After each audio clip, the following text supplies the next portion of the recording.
ऊपर वाले का नाम लेकर के आज का वीडियो शुरू करती हूँ। आज का वीडियो रियल इंटरटेनमेंट चैनल से लिया गया है। यह चैनल चौधरी जी का है। यह बहुत ही अच्छा वीडियो बनाते हैं। चौधरी जी ने श्रद्धा वाले केस पर वहाँ के लोगों से पूछा कि लोग क्या कहते हैं। ज़्यादातर लोगों ने दुख जताया और कहा कि यह अच्छा काम नहीं है, किसी को भी ऐसा नहीं करना चाहिए। इंसानियत के लिए यह शर्मसार करने वाला मामला है। लेकिन किसी ने भी यह नहीं कहा कि उसे बाहर निकाल देना चाहिए इस्लाम से। यह भी एक बात सोचनी चाहिए काफिरों को। अजमल साहब, मुझे ये बताएं कि इंडिया में जो मुसलमान है किस हालत में रह रहे हैं? बहुत बुरी हालत में रह रहे हैं और इसी वजह से पाकिस्तान अलहदा हुआ था, क्योंकि वहाँ मजहबी इंतहा पसंदी अरूज पर है और मुस्लिम फोबिया का शिकार वैसे तो इंटरनेशनल तौर पर सब मज़ाहब हो चुके हैं, मुसलमानों के खिलाफ हो चुके हैं, लेकिन क्यों हो चुके हैं? अच्छा चले हो चुके हैं, मान लिया कि सारे मुसलमानों के खिलाफ सारे मजहब हो चुके हैं। वजह क्या है? ऐसा क्या करते हैं?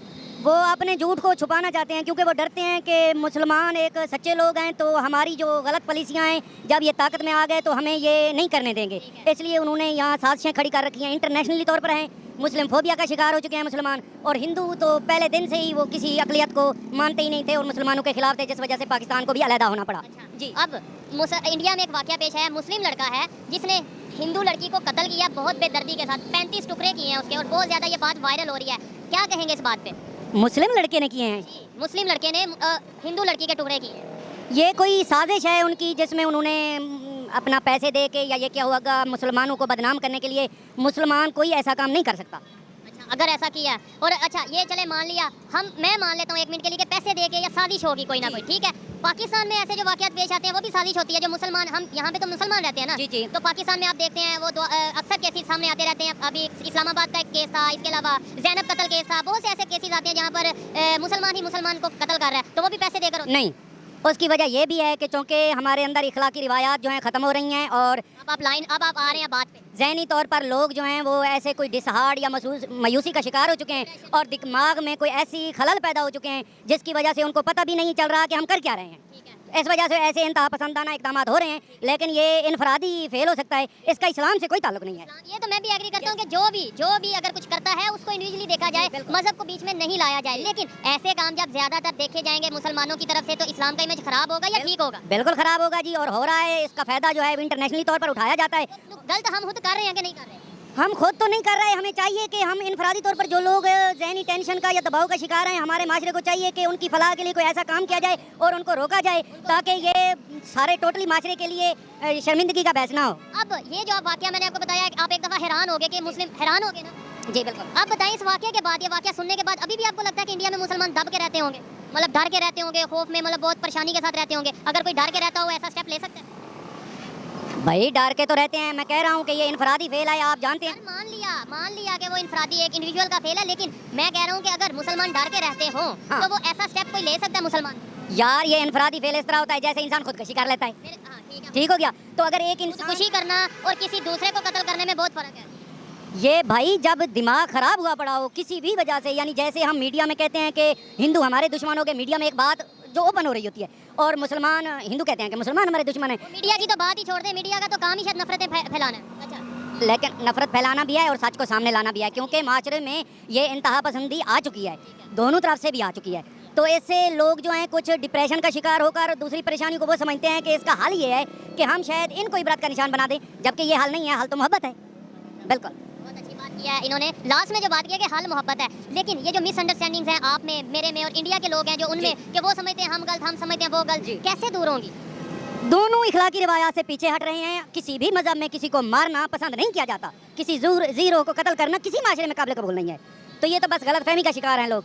जी, इंडिया से जो लोग देख रहे हैं, ज्यादातर लोग आपको इंडिया से देख रहे हैं, मेरी जो वीडियो इंडिया देखी जाती है मोस्टली, क्या मैसेज देना चाहेंगे as a human being, as a Muslim, as a Pakistani? क्या मैसेज देना चाहेंगे इस वाकये के बाद या ओवरऑल? भाई इसका हल सोचना चाहिए। माशरे तमाम इंतहा पसंदी की तरफ जा रहे हैं, तो इसका हल में ही सबको फायदा है। अगर एक दूसरे को ब्लेम गेम में फंसे रहेंगे तो कभी दुनिया में अमन कायम नहीं हो सकेगा। मैं इस चीज़ से एग्री करूंगा कि हल सोचना चाहिए, एजुकेशन को प्रमोट करना चाहिए, और ये नहीं देखना चाहिए हिंदू है, ये मुस्लिम है, ये ईसाई है। ये देखना चाहिए कि ह्यूमन बीइंग है, ये इंसान है, और इंसान को हमने एजुकेशन देनी है ताकि वो इन चीज़ों से आगे निकले और माशरा बिगाड़ की बजाय बेहतरी की तरफ जाए, मोहब्बत और अमन की तरफ जाए। बहुत शुक्रिया। मैं आखिर में ये सॉरी करना चाहूँगा अपने हिंदू भाइयों से कि जब मैं इधर आया तो मेरे पास ये इन्फॉर्मेशन नहीं थी। अभी मुझे बताया गया कि एक हिंदू लड़के ने मुस्लिम लड़की के टुकड़े किए हैं। जब मैं मीडिया पे आया आपके सामने तो आपने कहा नहीं, मुस्लिम लड़के ने हिंदू लड़की के टुकड़े किए हैं। तो अगर मैंने थोड़ा सा पॉइंट को थोड़ा दूसरी तरफ देखा शुरू में तो मैं माजरत करता हूँ। देखिए, जो चीज़ जब खबर का पता चलता है तो फिर उसके बाद वो एग्री भी करते हैं उस चीज़ को, और उसके ऊपर देखिए उन्होंने बताया कि मैं माजरत करता हूँ। बहुत अच्छा लगा इसमें। जी, इस पाकिस्तानी आदमी की राय थोड़ी ऑनेस्ट थी।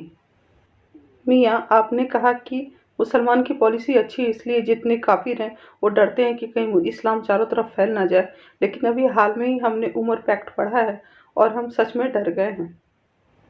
हर एक गैर मुस्लिम यहूद और हनूस तक उमर पैक्ट को पढ़ाना चाहिए और तब वो फैसला करे कि वो क्या करना चाहते हैं। पाकिस्तान में कोई इस्लामिक आलिम हो या कोई गैर इस्लामिक विषयों का आलिम हो, जैसे कि विज्ञान वगैरह वगैरह, तो सबका एक ही राय है कि भारत में जो हनूद थे, उन्होंने जुल्म किया, इसलिए पाकिस्तान उन्हें बनाने के लिए मजबूर होना पड़ा, नहीं तो वो पाकिस्तान बिल्कुल नहीं चाहते थे। यह ज्ञान शायद खुतबों से आता है और यही खुतबा वहाँ का बच्चा बच्चा बूढ़ा बूढ़ा पढ़ते रहता है। तो यह खुतबा और यह फतवा जो यहूद हनूद पे आता है, कहाँ से आता है, यहूद और हनूद को जानना चाहिए। मियाँ जी ने माना कि पाकिस्तानी जहन में या उन्मा के जहन में कुछ प्रॉब्लम है जिसके चलते ऐसे हमले गैर मुस्लिमों पे ज़्यादा बढ़ रहे हैं और यही पाकिस्तानी उन्मा के लिए या दुनिया के उन्मा के लिए शर्मिंदगी का कारण बन रहे हैं। काफिरों की साजिश वाले बात पर चौधरी जी ने कैच लपक लिया और फिर उन्हें बताया कि हमें अपना अमाल ठीक करना चाहिए। राजनीति और मीडिया पर मियाँ जी बहुत सही थे, लेकिन कुछ मीडिया आज भी जो सही बोल रही है, बस उनकी सही की जानकारी हम तक नहीं है, इसलिए शायद हम उनको गलत समझ रहे हैं। प्रोपेगेंडा वाले न्यूज़ पे हम ज़्यादा विश्वास करते हैं क्योंकि वो चटकीले भड़कीले या तो फिर कभी इतनी शालीनता से बोले जाएंगे जैसे स्वीट पॉइजन होता है ना, धीरे धीरे दिया और वो जहर पूरे समाज में फैल जाता है कि लोग उस पर विश्वास करते हैं। तो सच तक पहुँचना चाहिए और सच को जान करके ही अपनी राय बनानी चाहिए। काफिरों से मोहब्बत काफिरों पर भारी पड़ती है। आप अफगानिस्तान, पाकिस्तान, बांग्लादेश में इस्लाम के लोग जब काफिरों से मोहब्बत करते हैं तो उनके साथ क्या हुआ आप देख रहे हो। वहाँ एक जिन निकलता है जो काफिरों को खा जाता है और उन्हें मुसलमान बनाकर निकालता है। तो मुझे ऐसा मोहब्बत नहीं चाहिए, बल्कि काफिर जो है वो जाने कि जो नॉन काफिर लोग हैं वो उनके साथ क्या करते हैं और तब वो अपनी राय बनाएं। और फिर जो इस्लामिक लोग हैं वो तो सभी से ज़्यादा ऊपर वाले लोग हैं, बहुत ही महान और बहुत ही काबिल और सबसे महान कौम है। तो फिर वो काफिरों से अपनी तुलना ना करें और मोहब्बत की बात तो बात की बात है। तो सबसे अच्छी बात लगी मियाँ जी की कि उन्होंने जब सच्चाई जानी कि एक मुस्लिम लड़के ने हिंदू लड़के को काटा है तो वो तुरंत ही माफ़ी मांगे। चौधरी जी ने भी उनकी तारीफ़ की। चौधरी जी, मैं आपके हर बात से सहमत नहीं हो सकती, लेकिन अपनी बात मैंने बहुत सच्चाई से रखी है। शायद आपको बुरी लगे, लेकिन माफ़ कीजिएगा, मैं झूठ नहीं बोल सकती। नमस्कार, जय हिंद।